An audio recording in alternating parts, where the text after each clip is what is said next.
Hello, now we will start with the deformation of solids. If there is a force acting on the object, maybe the object deformed, okay, maybe the length of the object increase or decrease, but the mass will not change, okay? The deformation depends on the shape of the object. Maybe it's an elastic rod or spring or whatever, okay? So there is an increase in length where is a force acting on the object. This is the extension, okay? Now, extension, it is the new length minus the original length, okay? So the extension may be an increase in the length or decrease in the length. If you have a spring like this and you act a force from upward, so its length decrease, okay? So this is the extraction of the object, okay? The compression of the object. The object or the load will produce this thing, okay? And this spring is, if there's a load acting on it, it will move downward, so the length will increase and you can find the extension. Now, as the force increase, the extension increase, okay? And if you take the force off, the spring will back to its original length. If you still in the elastic region, but at the moment when you go out of this region, which is the elastic region, if the force is removed, the object will not back to its original length. So there is a linear proportionality in this region, which is the elastic region, okay, till the point P. The point P is referred as proportionality limit. The point E is referred as the elastic limit and is usually just beyond the point P. So point E is just after point P. Okay? In O level, we took only one point. It's the same elastic limit or proportionality limit. Here we have to know that there is a difference between these 2 points. Okay? And here is the plastic region. In the plastic region, which is the region if the force is removed, the object will not back to its original length. Okay? The change is said to be plastic for a point beyond E. Okay, so the elastic limit is the maximum force that can apply to a wire or spring such that the wire spring return to its original length when the force removed. Now, as we say that the force will affect the spring by increasing the length, so the extension is directly proportional to the applied force without exceeding the limit of a proportionality. If the force make the length increase and exceed the limit of proportionality, so Hooke's law will not use in this state. Hooke's law states that the provided the proportionality limit is not exceeded, the extension of the body is proportional to the applied load. The constant of a proportionality is K, which is the spring constant. Sometimes extension written EXT or delta X or X, okay? It is the same. You can write whatever symbol you like. Okay, what is the unit of K? F equals K multiplied by extension. So K equal force over extension, which is a Newton per meter or a Newton per millimeter. If we have a relation between force and extension, force in Newton, extension in centimeter or meter or millimeter, and you start from the origin, and this is the relation, and you ask to find the gradient of this line, This is the gradient, y2 minus y1 over x2 minus x1. It is the change in force per unit extension or over change in extension, which is the spring constant. So the gradient in the elastic region, it is the spring constant if force on the y-axis. What happens if we take the extension on the y-axis and force on the x-axis? Now the gradient will be 1 over k. Okay, it is the reciprocal of this. Remember this very well. Okay, force equals k multiplied by extension. This is the triangle. Okay, now if you draw force on the y-axis against extension on the x-axis, so the gradient is k. While if you draw extension against force, the gradient is 1 over k, because force equal k multiplied by extension.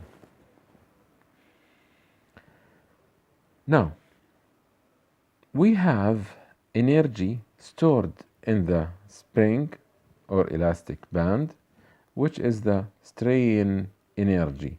This energy stored inside the spring. Okay, now this energy measured in joule as all energy.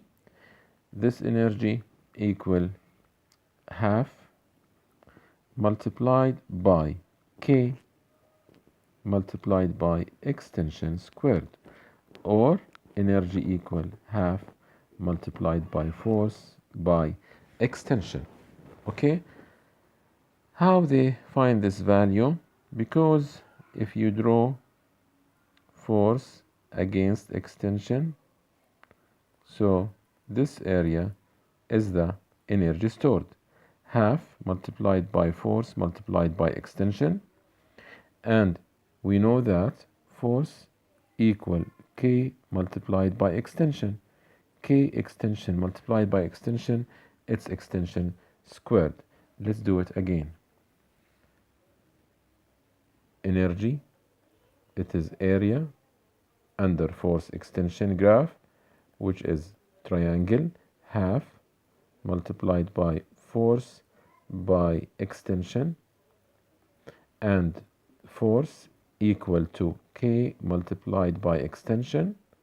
We have another extension from this, so it's equal to half k extension squared. This is the elastic energy, and it's measured in joule as well, because k, which is the spring constant, it's in Newton per meter. Extension is meter squared. Take this with this. Newton dot meter, it is the same unit, which is joule. Okay. It is a strain energy or elastic energy. It is the same. Both names are the same. So strain energy, half multiplied by force by extension. This for this region. Okay. Now, we start by Young modulus. Young modulus, it is a relation between stress and strain. What is stress? Stress, it is the ratio between the force acting on the object per area.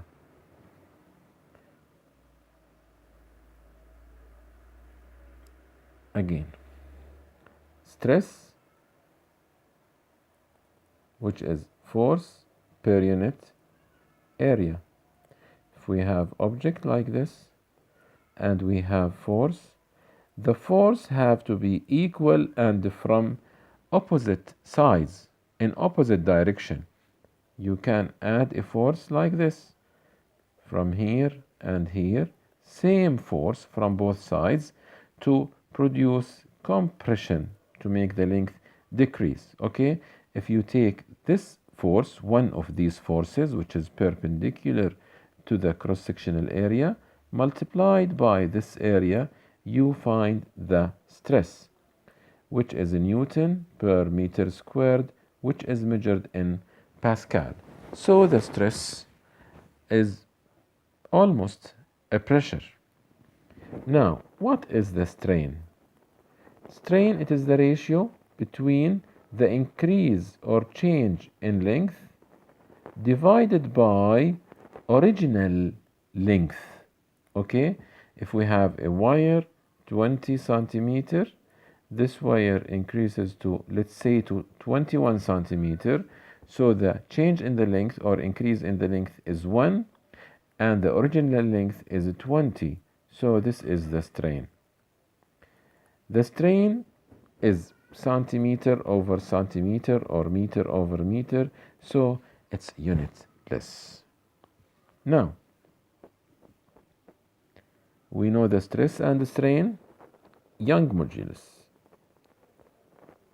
Young modulus, it's simple, is E equal to stress over strain. These are the samples of stress and strain. Okay, so Young modulus equal stress, which is force, over area, over strain, which is extension, over original length.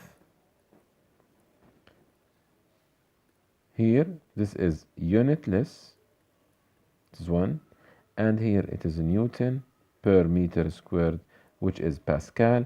So the unit of Young modulus is Pascal also. The Young modulus value is constant for same material. If you have same material, so the value of Young modulus is the same. If the question told you that you have two rods, each one made from the same material, so you have the same value of Young modulus for both materials.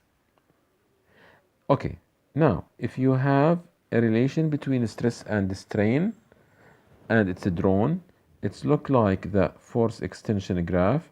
So the gradient in the linear part, it is the stress over strain, which is the Young modulus, stress over strain. If you draw strain on the y-axis and the stress on the x-axis, so it is 1 over Young modulus. Young modulus equals stress over strain. Maybe you use this relation like this: Young modulus, stress over strain, force over area على increase in the length over original length. So you can write it like this: force multiplied by original length over area multiplied by change in length. Why? Because you multiply F by L naught and put it up, and these multiplied by each other and put these down. Okay, how can you find the value of Young modulus? You can make this experiment using a wire, okay, and put here a meter rule. We have meter rule here, and we have here a paper flag. Okay, now at the beginning, we know the length of this wire. Adding the masses here, so this wire will extend. So this flag will move from this position to another position. So I know the original length. I know the new length, so I can know the amount of extension. The masses give you the weight, which is the force. And using a micrometer, you can find the diameter of the wire. If you divide it by 2, you have the radius. If you know the radius, you can use area equal by r squared, which is the cross-sectional area. Okay, again, I can make the experiment to find the value of Young modulus using another way by put the wire like this, and here a mass holder, and put a meter rule vertical way. We put set square to know that this meter rule is vertical, and we put a pin here parallel to take the value of the length. Okay, in this way I can find the length of the wire at the initial of the experiment. This is L naught, this is known, and I add masses here, and from weight equals mass multiplied by gravity I can know the amount of force, and by adding the weight the length increase. I can find the new length, which is L, and extension, it is new length minus original length. The final thing needed is the area, cross-sectional area of this wire. Cross-sectional area is circle. The area of circle is pi multiplied by radius squared. Using a micrometer again, we can find the diameter. If you divide diameter by 2, you have the radius.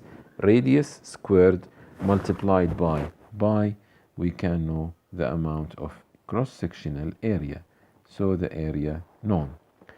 And force over area, stress, extension over original length, strain.